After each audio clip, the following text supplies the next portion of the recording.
Champhai le let zol beram tlang so tlang sam ania hemi sak tlang hi beram tlang ania tan in khat chu awm hai kilai te pawh thel nuam tak mai chu ni veka hei ngei tlang nyang an nuam khop mai te hian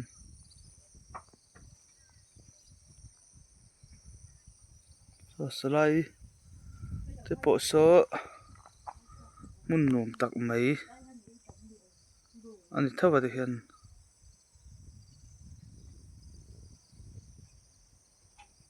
champhai le zol phei ania hemi lemah han tlang pahnih la awm leh a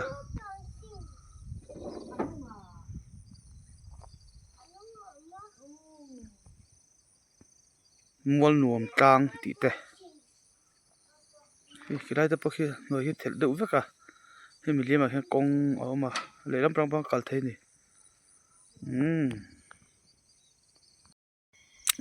beram tlang kan tih kha hei hi ni ta ni ti hian an nuam em mai a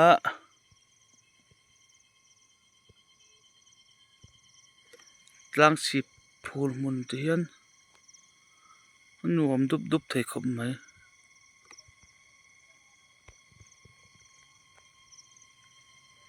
so tlang sam khua kha ta tlang sam lampang atang kal thei tho ta zo tlang lampang atang pon kal thei a hei hi a hma kan lak zuai tlang ngei tlang aniang kan tih ta kha ta hei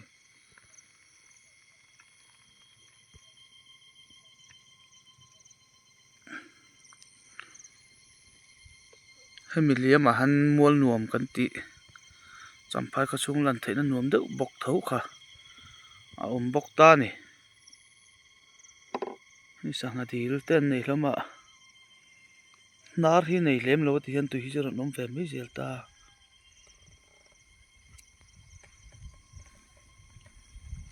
tikhian thlapui te pui la ve ten khi thla eng hnuai a phei chuan nuam tak ani tikhian zanat nula tlangval len nan chu na tha chuang lova tih lo tur an tiang tih te pawh hlawm e hemi zawh mual nuam tlang karon la le ang beram tlang kan tih theuh kha ania hei chin khala lang kim lo dewa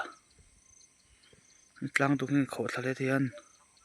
so tlai ruam te pawh saw ni sa hnuai a pawh dai hlim nuam tak ani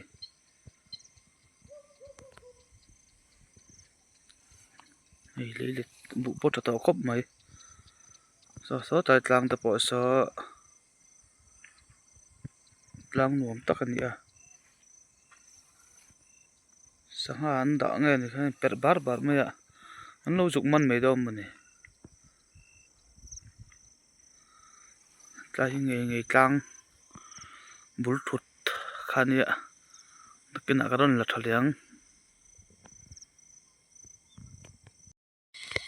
mual nuam tlang chu khi nia a leh lam tlapa chu min awm vak tho an va tam ve so tlang te san tlung tlang niang duai la tlai to deuh hleka ka lak hun hi hi ta pakhan tlang nuam zet mai lo la awm bawk a sasaw resort picnic spot ani bawk a hi tlang hi nuam bawk a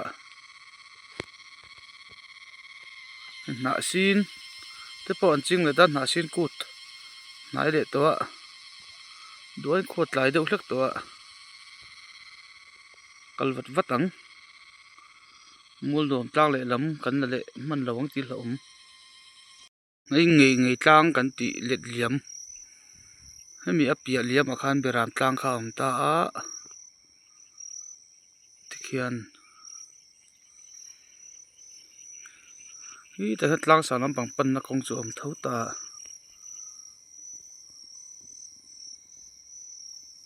là cô lại dối dối miệng à anh nằm mèo đâu không mày sao anh nằm mèo po này là vẫn ăn uống ăn rốt mày này hay mua nụ trang cần tí cho ta đũa lại đậu lắc tỏa ăn uống không mày số ta bia mi hăng nghề trang à bia lẽ mi số bia ram trang phần mua hay thà là tập nổ mày sắc tiếng trang anh em lại na sit cút à top ra nó còn sát rồi bụi mình nó khan nhỉ này vậy mìm tiền chi ngạ lại tuol à pedeu pen để so còn sát nó muốn bụi khan này chứ à lệ bê cá atlang chip kan lon chu kang